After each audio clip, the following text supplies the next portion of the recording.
கணவன் அமைவதும் இறைவன் கொடுத்த வரம். காலையில் எழுந்து எப்போதும் போல அலுவலகம் செல்ல தயாராகிக் கொண்டிருந்தான் சேகர். அவருடைய மனைவி என்றும் கணவருக்கு பிடித்த உணவை தயார் செய்ய வேண்டும் என்பதற்காக மிகவும் வேகமாக சமைத்துக் கொண்டிருந்தாள். ஆனால் இன்று தினமும் செல்லும் நேரத்தை விட சற்று முன்னதாகவே புறப்பட்டான். இதை பார்த்த மனைவி, ஏன் இவ்வளவு சீக்கிரமாக போகிறீர்கள் என்று கேட்டாள்.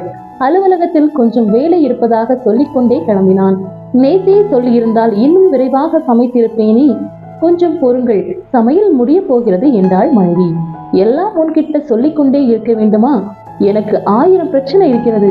ஒரு நாள் சாப்பிடாமல் போனால் ஒன்றும் செத்துவிட மாட்டேன், போய் நீ நன்றாக சாப்பிடு என்று சொல்லிவிட்டு சட்டென்று வாகனத்தை எடுத்து சென்றான். மனைவி சென்று சமையல் முடித்து இறக்கி வைத்துவிட்டு தானும் சாப்பிடாமல் துணிகளை துவைக்க சென்று விட்டாள். சேகர் ஒரு தபால் அலுவலகத்தில் வேலை செய்கிறான். அவனுடைய மனைவி வீட்டில்தான் இருக்கிறாள். இருவரும் காதலித்து திருமணம் செய்து கொண்டவர்கள். வீட்டில் பெற்றோர்கள் சம்மதம் கிடைக்கவில்லை. அதனால் பெற்றோரிடம் சண்டை போட்டுவிட்டு தனக்கு சேர வேண்டிய சொத்தை பிரித்து வாங்கி கொண்டு தனியாக வந்துவிட்டான்.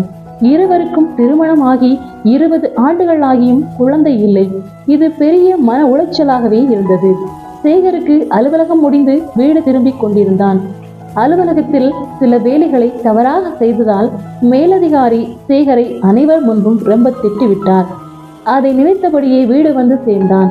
மனைவி ஆவலோடு தான் சமைத்த உணவை எடுத்து வந்து பரிமாற துவங்கினாள். இவனும் சாப்பிட உட்கார்ந்தான். சாப்பிட ஆரம்பித்த கொஞ்ச நேரத்திலேயே தட்டை எடுத்து தூக்கி சுவர் மீது அடித்தான். அவள் அப்படியே உறைந்து போய் நின்றாள். உணவில் காரம் எவ்வளவு போட்டிருக்கிறாய், உனக்கு சமைக்க தெரியாதா என்று கத்தி பேசத் தொடங்கினான். உணவு அவ்வளவு காரமாக இல்லை.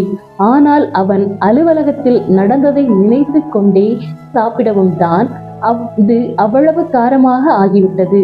உன்னால ஒரு காரியம் ஒழுங்கா செய்ய முடியாதா? என் தலை விதி. உன்னோடு வாழ வேண்டும் என்பதற்காகவே என் உறவுகள் எல்லாத்தையும் தூக்கி எறிஞ்சிட்டு வந்தேன். உன்னால ஒரு குழந்தை பெற்றெடுக்கும் பாக்கியம் கூட இல்லை. உன்னை திருமணம் செய்து கொள்ளாமலே இருந்திருக்கலாம். என் பெற்றோர் பேச்ச அப்போதே கேட்டிருக்கலாம். உன்னால தான் என் வாழ்க்கை இப்படி இருட்டாவே மாறிடுச்சு. அலுவலகத்திலும் இவ்வளவு ஆண்டு வேலை செஞ்சு உனக்கு தானே கொட்டுறேன். என்ன பண்றது, காதலித்து விட்டேன் அல்லவா? இன்னும் நிறைய சம்பாதிச்சு கொட்டுறேன், நல்லா கொட்டிக்கோ என அடுக்கிக் கொண்டே போனான். அறையின் கதவை வேகமாக மூடிவிட்டு உள்ளே சென்று விட்டாள். மனைவி கண் கலங்கியபடி தானும் எல்லாரையும் விட்டுதானே வந்தேன் என மனதில் நினைத்து கொண்டு கண்ணீர் தரையில் விழுந்தபடி வீட்டை சுத்தம் செய்து கொண்டிருந்தாள். மனைவியும் சாப்பிடாமல் அப்படியே தரையில் படுத்து உறங்கிவிட்டாள். மறுநாள் காலையில் எழுந்து மறுபடியும் அவனது பணிகளை செய்ய ஆரம்பித்தார். எதுவுமே பேசாமல் செய்து வைத்த சாப்பாடையும் எடுத்துக்கொள்ளாமல் சட்டென்று கிளம்பி போய்விட்டான். அலுவலகம் சேர்ந்த பிறகு தானும் பணியை ஆரம்பித்தான்.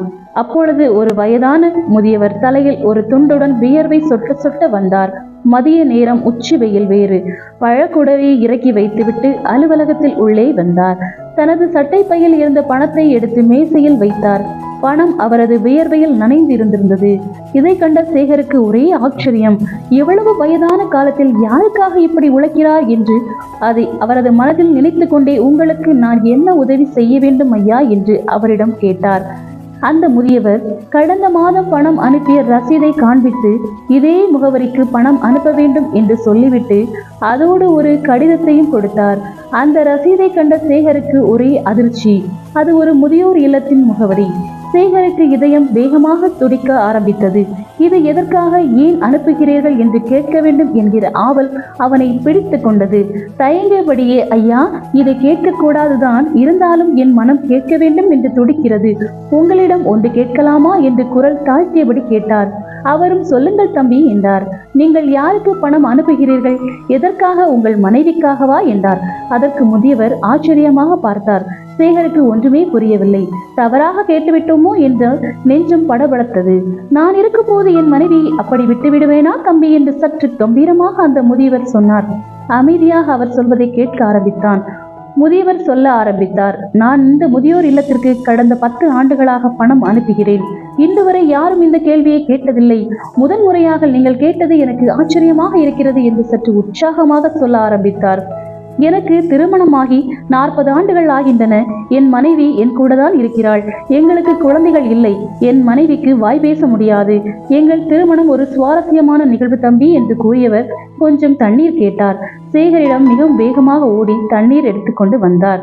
சேகர் நாற்காலியின் நுனியில் அமர்ந்தபடி, உங்களின் திருமணம் எப்படி நடந்தது, உங்கள் மனைவியை எப்படி தெரியும், அதையும் சொல்லுங்கள் ஐயா, எனக்கு ஆவலாக இருக்கிறது என்று முதியவர் தண்ணீர் குடித்து முடிப்பதற்குள் சொல்லி முடித்தார். சிரித்தபடியே மேலே சிந்திய நீரை துண்டினால் துடைத்தபடி மீண்டும் சொல்ல ஆரம்பித்தார். என் மனைவியை சிறு வயதிலேயே எனக்கு தெரியும். எங்கள் வீட்டின் அருகில்தான் குடும்பமாய் இருந்தார்கள். அவரது வீட்டில் இவள் ஒரே பிள்ளைதான். அவளுக்கு 10 வயதாக இருந்தபோது அவருடைய தந்தையோடு வெளியே சென்றுவிட்டு வீடு திரும்பும் வழியில் வாகனம் மோதி அவரது தந்தை இறந்து விட்டார். தன் கண்முன்னே தந்தை இறந்து போனதைக் கண்டு அதிர்ச்சியில் அவளுக்கு பேச்சு வராமல் போய்விட்டது. அதன் பிறகு அவளுடைய தாய் பல வீட்டு வேலைகளை செய்து அவளை வளர்த்தார். இன்னும் வளர்ந்து பெரியவள் ஆகிவிட்டாள் இவள். அவளுடைய குறையை பார்த்த யாருக்கும் அவளின் அன்பு தெரியவில்லை. அவளுக்கு எல்லாரும் தன்னிடம் பேச வேண்டும் என்கிற ஆசை இருக்கும். ஆனால் யாரும் பேசதான் மாட்டார்கள். அவரின் தந்தையின் மரணத்திற்கு பிறகு உறவுகள் எல்லாம் அவரவர் வேலையை பார்க்க சென்று விட்டனர். திருமண வயது வந்தது. ஆனால் வாய் பேச முடியாத காரணத்தினால் அவளை திருமணம் செய்ய யாருமே முன்வரவில்லை. பிறகு எங்கள் பெற்றோர்கள் பேசி இருவருக்கும் திருமணம் நடந்தது. பிறகு காலங்கள் கடந்தது. எங்களை பெற்றவர்கள் எல்லாம் இறந்து விட்டார்கள். எங்களுக்கும் வயதாகிவிட்டது. ஆனால் என் மனைவி ஒரு குழந்தை மாதிரி தம்பி என்று சொன்னவர் குரலில் ஒரு தடுமாற்றம். கையில் வைத்திருந்த துண்டை எடுத்து கண்களை துடைத்துக் கொண்டார். சேகரின் உள்ளத்தில் ஏதோ ஒன்று குத்த ஆரம்பித்தது. தன்னை நிதானித்துக் கொண்டு மீண்டும் சொல்ல ஆரம்பித்தார் அந்த முதியவர். அவர்களுக்கு உலகமே நான் மட்டும்தான். என்னை தவிர வேறு யாரையும் அவளுக்கு தெரியாது. ஒரு முறை நான் உடல் நலம் பாதிக்கப்பட்டு படுத்த படுக்கையாக இருந்தேன். வேலைக்கு செல்லாமல் கையில் பணம் வேறு இல்லை. அப்போது மருந்து வாங்க வேண்டும் என்பதற்காக அவளது அம்மா நினைவாக வைத்திருந்த ஒரு தங்க குண்டுமணியை எனக்காக கடையில் விற்று விட்டாள். பிறகு அந்த பணத்தை கொண்டு மருத்துவரிடம் சென்று என் கணவனை எப்படியாவது காப்பாற்றுங்கள் என்று வாய் பேச முடியாத நிலையிலும் சைகையாக காண்பித்து மருத்துவரிடம் கெஞ்சி புழுவாக துடித்து போய்விட்டாள் என்று சொன்னவர் கண்கள் இரண்டுமே சிவந்து போய்விட்டது. பிறகு நான் குணமாகி என் வேலையை செய்ய ஆரம்பித்தேன் என்று தன்னை திடப்படுத்திக் கொண்டு மீண்டும் தொடங்கினார். அப்போதுதான் எனக்கு ஒரு சிந்தனை வந்தது. ஒருவேளை எனக்கு முன் அவள் இறந்துவிட்டால் பரவாயில்லை, கடைசி வரை அவளை பார்த்து கொண்ட மன நிறைவு இருக்கும். ஆனால் அவளுக்கு முன்பே எனக்கு இறப்பு வந்தால் என் மனைவியின் நிலை என்ன ஆகும் என்று. அதற்கு தான் இந்த பணம் ஒவ்வொரு மாதமும் ஒரு தொகையை அனுப்பிவிடுவேன். அதில் பாதி அந்த முதியோர் இல்லத்தில் கணவன் இல்லாமல் இருக்கும் மற்றவர்களுக்கும், மீதி பாதி தொகையை என் மனைவிக்காக சேர்த்து வைத்து கொண்டு வருகிறேன். அந்த பணத்தோடு ஒரு கடிதம் கொடுத்தேன் அல்லவா, அதை திறந்து படித்து பாருங்கள் தம்பி என்றார். சேகர் நெஞ்சில் ஒரு உறுத்தல். கைகள் நடுங்கியபடி கடிதத்தை படித்து பார்த்தான். அவன் கண்கள் இரண்டுமே கலங்கியபடி இருந்தது. அதில் நானும் என் மனைவியும் நலமாக உள்ளோம். இந்த மாதம் என்னால் இயன்ற தொகையை அனுப்பி உள்ளேன். அடுத்த மாதம் இதேபோல் கடிதமும் பணமும் வரவில்லை என்றால் நான் இறந்து போயிருப்பேன். நீங்கள் வந்து என் மனைவியை அழைத்து சென்று பத்திரமாக குழந்தை போல் கடைசி வரை பார்த்து கொள்ளுங்கள்.